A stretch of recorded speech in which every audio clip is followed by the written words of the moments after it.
Have you just heard about this guy who discovered a real-life infinite money glitch?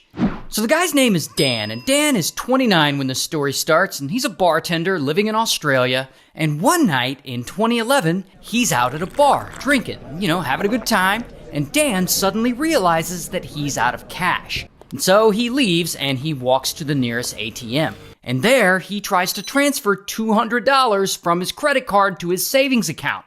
But for some reason, the transfer doesn't work. The ATM screen keeps saying, transaction canceled.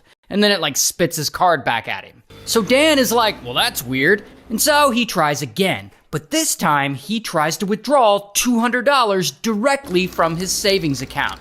And it works. The thing is, he didn't really have $200 in his savings account. It's some kind of glitch that's going on.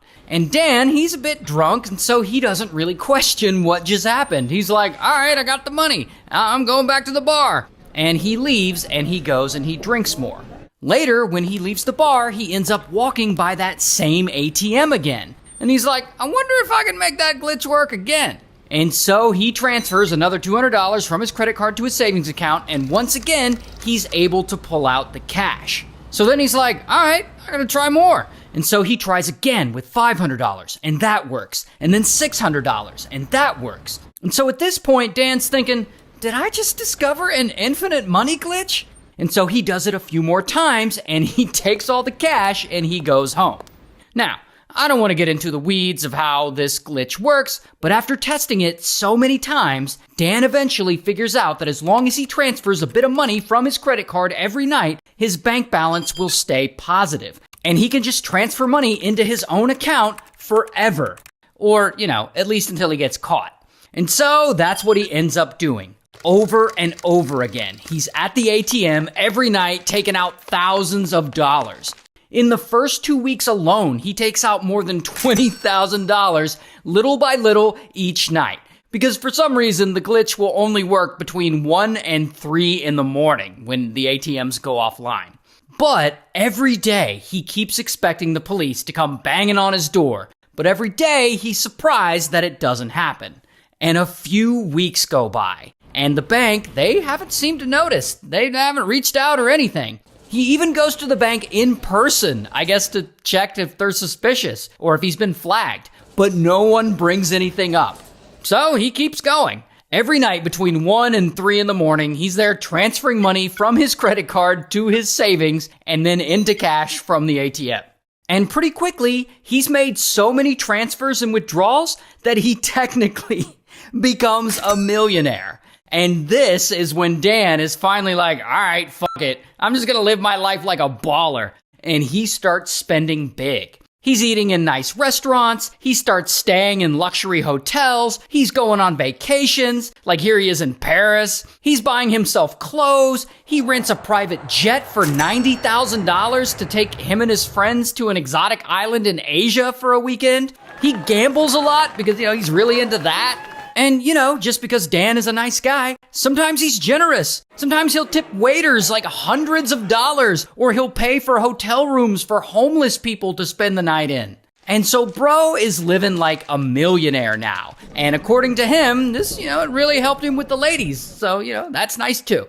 Now, people obviously don't know he's taking advantage of this weird ATM glitch. His close friends know, but, other people don't. But they do ask him how he's getting all this money, and he tells them that he, works in real estate or that he's an investment banker, and I guess no one really questions it. And so Dan just keeps having the time of his life. But here's where it all gets complicated for him. While he's out here having a lot of fun with his money and whatnot, and he and his friends are partying a lot, he's also the kind of guy who's never done anything bad his whole life. At least nothing criminal like this. And slowly but surely, he becomes super paranoid that he's gonna get caught. Every day, he wakes up wondering, is this the day that they're gonna catch me? Is this the day that this all falls apart? Bro is having nightmares over here about the SWAT team standing outside his door to bust him. And every time his phone rings, he half expects it to be the bank telling him, we know what you did, Dan, and you're in big trouble. But it never is. When the bank does call him, it's just them confirming some transactions he made for security reasons, nothing out of the ordinary. Now, Dan knows that he could go on the run. Like, he could take millions of dollars and just disappear into some foreign, exotic country. But then he might end up a fugitive and he'll be constantly running from the law. And he'll never be able to go home and like see his family or his friends again. And so honestly, this has been fun, but he's just tired of being paranoid all the time and he's at his limit.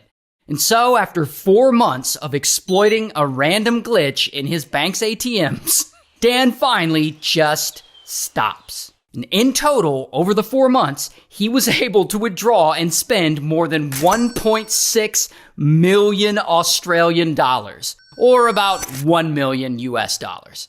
And instead of moving on with his life, old Honest Dan actually calls up the bank and he explains everything to them, and he confesses. But here's where it gets kind of weird. The bank more or less tells him that they can't do much about it right now, but that they'll report him to the police and that the police will be contacting him soon and he's gonna be in so much trouble. And Dan, he knew this would happen. And so he waits, and he waits, and he waits. But the police never contact him. And 3 years go by, and it's now 2014, and still, nothing has happened to him. The bank never follows up, and the police never reach out.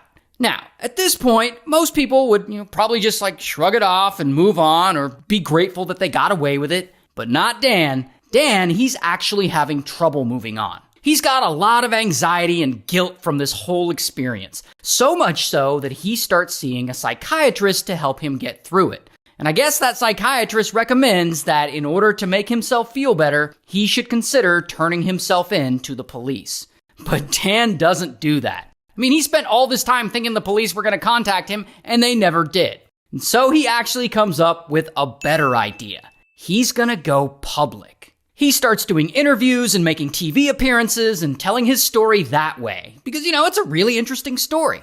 Once he goes public, the police, they still don't reach out or do anything. And one of the producers of a TV show that he was interviewed on actually low-key calls the police and turns Dan in. And it turns out, police had never been investigating him. It just seems like the bank didn't actually report him at all like they said that they were gonna do.